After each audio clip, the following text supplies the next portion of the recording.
What is up, ladies and gentlemen? Welcome to the First 30.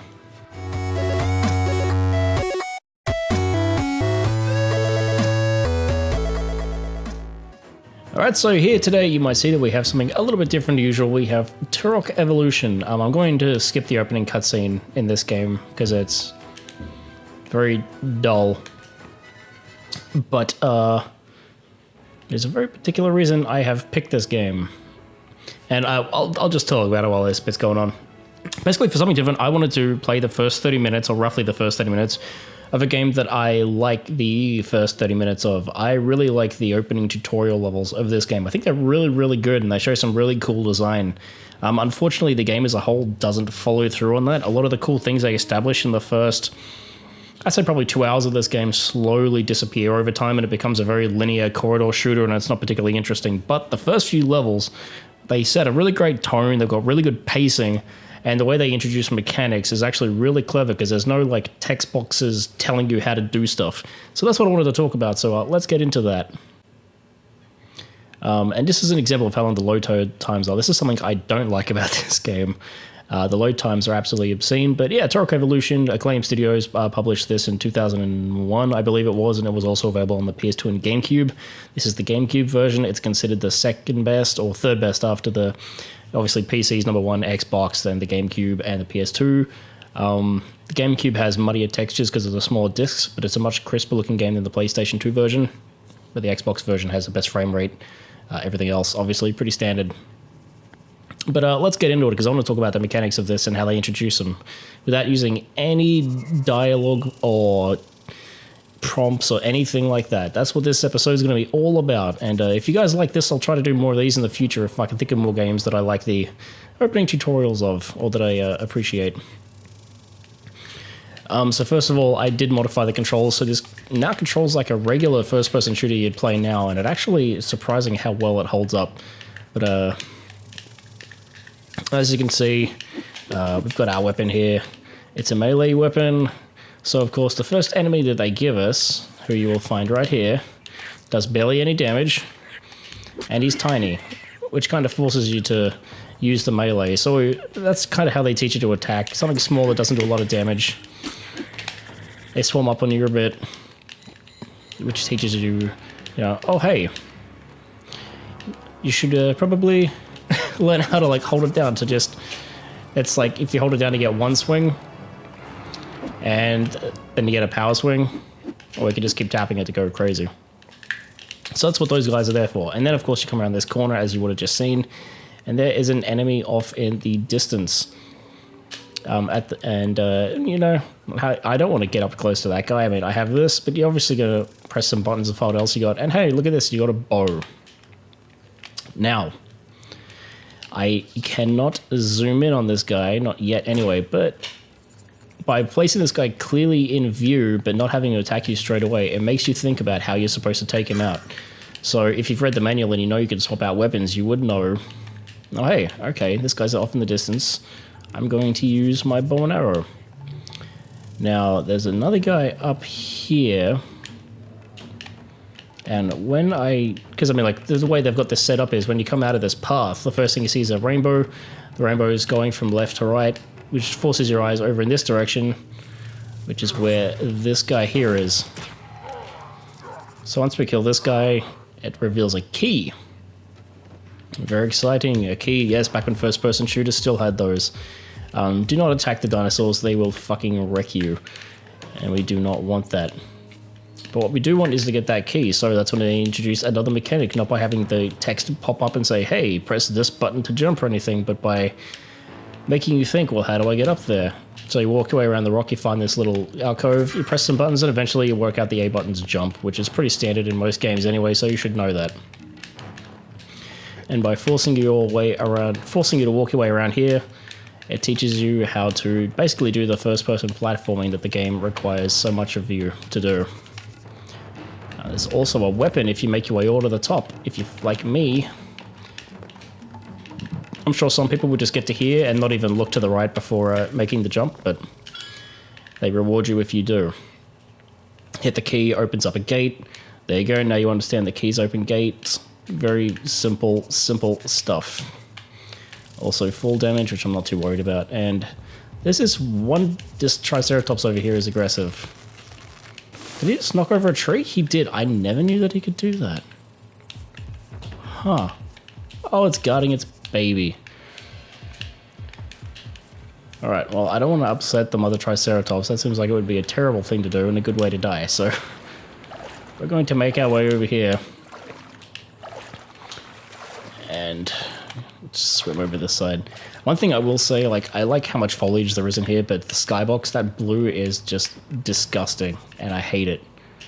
I do not like the color of the skybox at all. I think it's really distracting and quite foul. Anyway, so now we've got our weapon, we know where the gate is, so of course, naturally, the player's going to come down here, back onto the path, and try to get to it. And you get gunfire happening. You can't really see where it's coming from, because these guys are hidden in the bushes. And I think it's actually kind of sneaky the way they've got these enemies in the bushes where you're not going to see them straight away. It's like they're hidden until the gun's firing at you, but at the same time it kind of teaches you that, you know, hey, even though that first guy was out in the open, that's not always going to be the case. And, you know, they give you a large medkit straight after that, so no major loss if you get hit a few times. Something else I forgot to point out in that last level was where the dinosaur was with the key that was shooting at me. That also forces you to look up and down in case the player, up until that point, they haven't really had a reason to, and in case they haven't messed around with their stick, that forces them to learn how to do that. But anyway, we're on the next level here. So that was the first opening tutorial. It's taught you most of the things you need to know already. But here's some like nice little environmental stuff. So this guy's here barking, that gets your attention, and you're like, what's he doing? Oh, he's eating. Oh, it's a dead velociraptor. So that's probably been telling the player, hey, there might be some velociraptors up here. And what do you know, if you look up here to the left, in case you didn't already work out how to look vertically, it makes you do it again. There's not one, but two if you look really carefully. It's a lot easier to tell in HD. As well as this one small little guy over here who is barking. Another Compsognathus. We're gonna just shoot that guy with the arrow. I have auto aim on just to make life easier, so that's why my targeting is still pretty good. You can't actually kill these guys, they will run away. But you know, it's just that to kind of let you know, hey, this is going to change a little bit, and you can expect some more aggressive enemies to show up. Also, one of them was guarding pistols, and by standing here, that kind of forces you to explore a little bit, and you want to be like, hey, what's over here? There's some other cool things in here, which I'll point out in a second, after I take care of... You can hear it barking there, Velociraptor. They don't take much to take down, thankfully. Not these particular ones, anyway. There are ones later on that, whoops, require a little more. So... this was like a pretty impressive amount of foliage for the time. This is a close to launch game for that generation, so it's actually kind of impressive in a lot of ways. And I like some of the cheats. Yeah, you could take those guys down. I like some of the cheats that they use here to achieve this look too. Like these light beams that are coming through the tree here are actually just a flat PNG, basically, a transparent image attached to the 3D geometry to kind of give the illusion of rays coming through, which is, you know, a nice workaround. Also, there's this vine here which you can bump into and swing around, which is a really interesting touch in that it doesn't actually affect anything or have any effect on the gameplay, but it's something they took the time to do. And I think the saying, something they took the time to do, really sums up the first few levels of this game, because later on you don't get any of this cool stuff. Alright, got this Velociraptor here, I'll take that out so I can explore a little bit easier. So this is quite an open area. Most players, I think, would normally walk straight ahead, because that's what they did in the last level, right? They just kept walking forwards. And by doing that, you're rewarded with another pistol in case you missed it the first time, which isn't overly exciting, but, you know. And now we have another raptor that's come up behind us, which kind of tells you that, you know, there are enemies that will appear after you hit certain triggers. Now, actually, I don't want to go down there yet. I want to come up here first. So in the last area, we did a little bit of platforming. Hup. And we're going to do a little bit more of that now. There's this log here, which grabs your attention as soon as you walk into the area, because, you know, it sticks out like a sore thumb, basically. It's the first thing you really notice. And if you come down here to the left, you'll find need tech bow. You can't pick that up. Okay, what's a tech bow? Where do I get it? By having that there, it kind of lets you know that there's an item, a weapon here that you can get. And if you explore down here by this turtle, which does nothing, you'll find said tech bow, which is a really good weapon, and we'll be using it quite a bit during this little playthrough here. So, gotta go back and get some more arrows for it, obviously, but now we've got it, that's good. So I guess it really, yeah, by using that item placement there, that kind of lets you know that there are items that are hidden away in secret areas. It makes you want to explore, because not every player would go exploring for that if they didn't find those arrows there. And of course, it's also going to make us apply the platforming skills that we just picked up by making us jump over here. And now we've got our tech bow. You can see 2 enemies here. Now we could take them off from all the way over here by eye, but now we have the tech bow. What do you think we want to do with it? Well, if you had the manual and you checked it, you'd know that you could use the Z button to zoom. Because, of course, I think part of the reason tutorials have so much text in them now is because manuals don't really exist. So this thing's got 2 different levels of zoom, and it sits you in a situation where it kind of like sets up a situation where as soon as you get this weapon, you kind of want to use it. Oh, I just cut down that tree. And I love the way their heads just pop like that. It's very satisfying. And now there's a 3rd one up here. Let's see if I can... Yeah! Oh. Satisfying violence. Something I will say about this game, like I said, the level design gets pretty boring later in the game, and I like the early ones, but something that does hold up remarkably well about it is how are the controls. Like, once you set the controls to what I have set up now, like, it feels just like any other modern shooter, which is pretty impressive for a game of this era. And here we have the last part of the first chapter, so the last part of the tutorial. And it is kind of weird how every level starts you off with the axe here. Now, what you can hear here is gunfire. I've never actually been able to work out what's causing that gunfire. But there is a new enemy here. You can see them laying here. These are crocodiles, and they're actually quite agile. They take a few hits too. In a lot of ways, these are actually the most difficult enemies to kill at this point in the game. They're not crazy difficult, but they're a little harder than what you're used to. And I don't remember if there's something behind this waterfall. Yes, there is. It's a health pack, so it doesn't matter. Unlike the original Turok, you do not get health packs for killing deer, which kind of sucks. That was something I used to like about the original.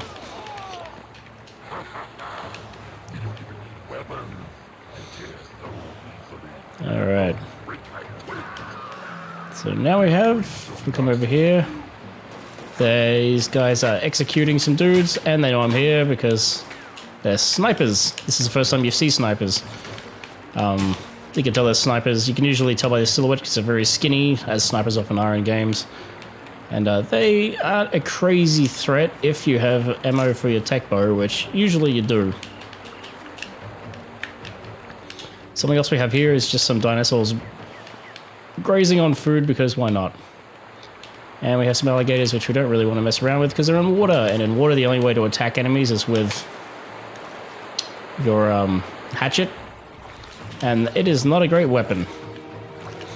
But well, I guess instead of coming here straight away, the brachiosaurs actually kind of make an arrow in that direction by following their head. The lines that their heads create points you in the direction you need to go. Oh, this is not what I wanted. If you don't do that, you're punished by ending up in an area full of crocodiles, which is not at all what you want. I'm down to 60 health, and you'll find that there's a locked door, which once again is also something you don't really want.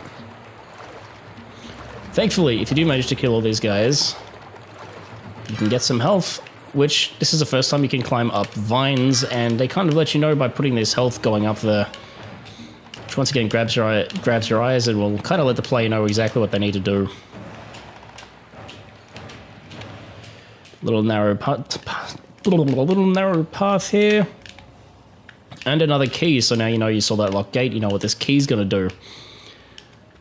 What you don't know is how to get it. I mean, obviously there's a bit of a jumping puzzle here. As soon as you start it, that sets off a trigger, which causes something really bizarre. You're attacked by monkeys. If you try to get away from them by coming back the way you came, you can't, because there is a lowered platform here, which is blocking you, but once you kill the leader, which isn't very hard to do, I'm gonna get some health actually, first of all, before I do this. That causes all those stones to rise back up. It's one of those things where, like, it doesn't make any logical sense whatsoever, but it's a way of teaching you about, the fact that there are, like, event triggers, is what you call them as a designer, but basically having to do certain things that games make you do that don't make sense in order to trigger things. These are in there. Sometimes you have to kill all the enemies in an area in order to spawn something or to trigger a platform coming up or something like that. Pretty standard game design stuff. Like I said, there's nothing particularly new about any of this stuff. I'm sure most of you people watching this know what all these things mean and are, and it's come to be expected now, but I like the way this game sets all that up, I think is what I'm trying to say with this video. Also, that triggered new enemies, which if you shoot that guy in the hands, they drop their weapons, you can get them on their knees, which is always fun. That's basically just to teach you that, you know, the environment and enemy placements will change based on things that you do. Which, you know, good to know. Kind of important. And let's go down here now. There was a lot of these moments in the original Turok where you had to swim. Thankfully, there's a lot less in this game. Alright, now. As soon as you pop up, you immediately notice there are more enemies. Something you can do in this game that you can't do in a lot of modern games is, you can't use weapons underwater, but by sitting on top of the water, you can. So sniping these guys,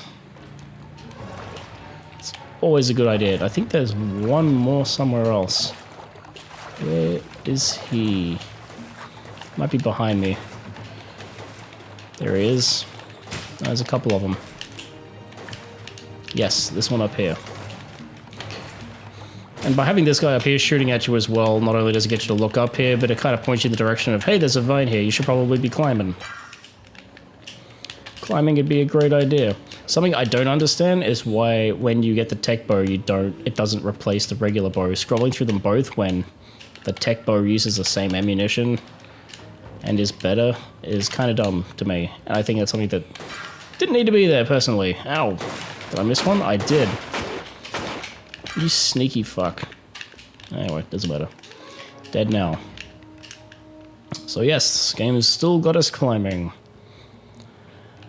Basically, verticality is going to be a big part of this game as well, being jungles and whatever else. That makes sense.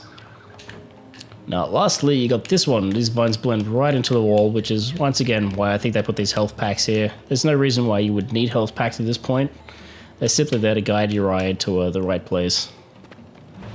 And to make you look at that horrible, garish sky. Just, ugh. Hey, that's where we were down there with the monkeys. Wow. Also, if you look over here, there's something we're going to be doing in a minute. Once we finish climbing up all this shit. Alright, now there's a new enemy here with a new weapon. This guy has grenades. Which are as fun as they sound. Also, in order to teach us a new mechanic, we have this guy here climbing across this ridge. You can shoot him and he'll fall, which is what I usually try to do. But in case you didn't see that guy coming across here, there's also these health packs which make you go, huh, okay, I guess I can cross here. All you have to do is jump and then you'll automatically cling to it. I wish it made like a sound effect to let you know that you were holding onto it. That would have been a nice thing, but unfortunately the game doesn't do that. But, you know, you can't have everything. And really, for the most part, that's it for the tutorial. There's only a tiny bit of this left. So I'm not sure how long I've been recording for, but I'm sure it hasn't been half an hour. Excluding maybe the load times.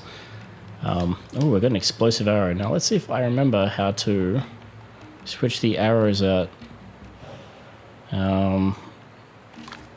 Is there a particular button that does that? Nope. Maybe it's this one. Yes. Once again, that would have been in the manual, but I haven't got the manual open. Let's check this thing out. Whoop, boom! AI's a bit shit. But that's pretty great. And I think that hit the geometry of the tree. Oh yeah. Oh yeah. It's satisfying. I love the amount of gore in this game. It's very satisfying. I think all the guns in this game feel pretty good, actually.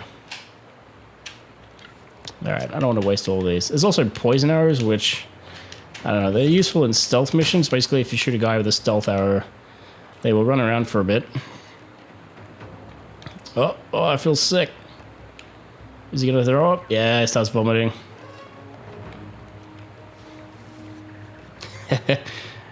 Rolls over. Very useful in the stealth missions, basically. It's the only place you really used. The bow and arrow is great in this game, and it's funny how many games have bow and arrows now. But Turok, man, Turok was the original bow and arrow king. Is there someone behind me? There is. Huh. I tried recording this yesterday and I fucked up the recording, and I don't remember that guy being there.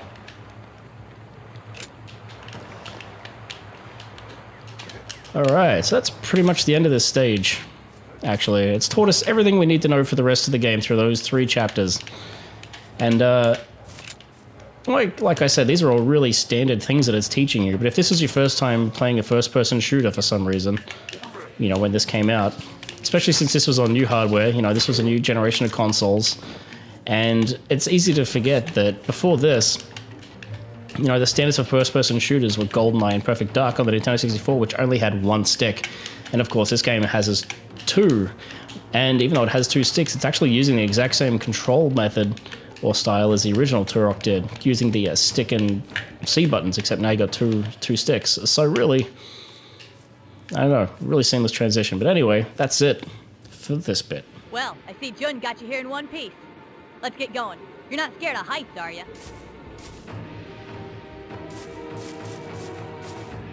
If you've been summoned by the Seer, this is the fastest way to get there. Don't worry, I'll try to go easy on you. Let's go. The first thing you want to do is get comfortable in the saddle. Get a good feel. Alright, so technically that was the first 30. That's all I wanted to talk about, but since this level's next, there's a couple of these flying levels. I will comment on them. They're nothing special, and they don't have anywhere near the elegance of design in terms of teaching you how to play them, as the first-person bits do. But they're okay, so I'll show you a little bit, because there's some nice visuals at least. But yeah, the controls aren't particularly great. You can kind of see how wobbly it is. Like, that's just me tapping the stick trying to control the bird, and the camera kind of moves around. It's really not perfect, or even remotely close to being perfect.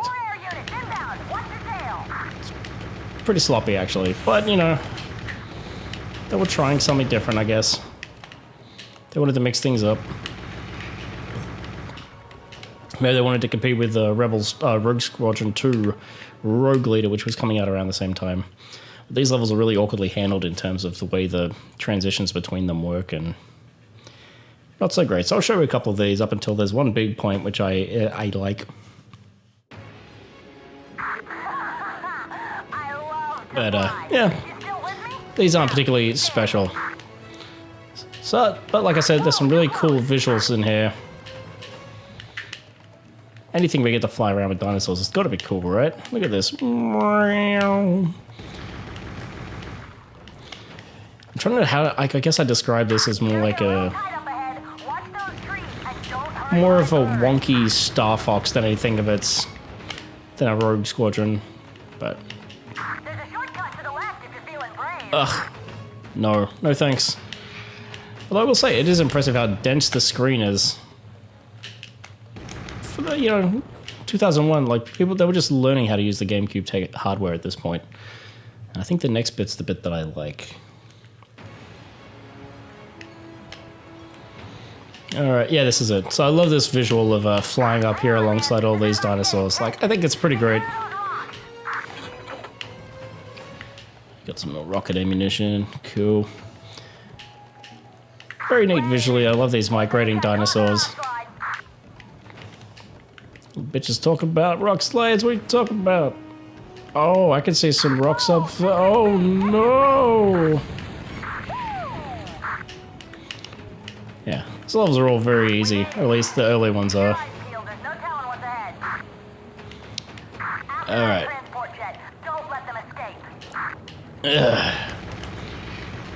Alright. Yeah, it's kind of interesting. The mechanics don't change when you come to the more open areas. Like, it's literally the exact same thing. It's just all of a sudden now you can turn. I guess because the level design has enough room for it. It doesn't. I guess I don't know what it's rendered on is supposed to handle like. So maybe this is a good approximation of what it would be like to fly on a Pteranodon. But I don't know. I don't mind flying this thing around on the more linear levels, but flying it around these parts is kind of not great. Oh no! Did I do it? Did I do the thing? Did I unlock the gate? No, they're still there.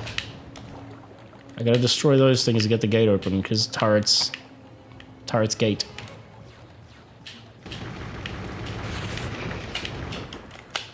Oh, jeez. That was close. Is it open now? Did it open?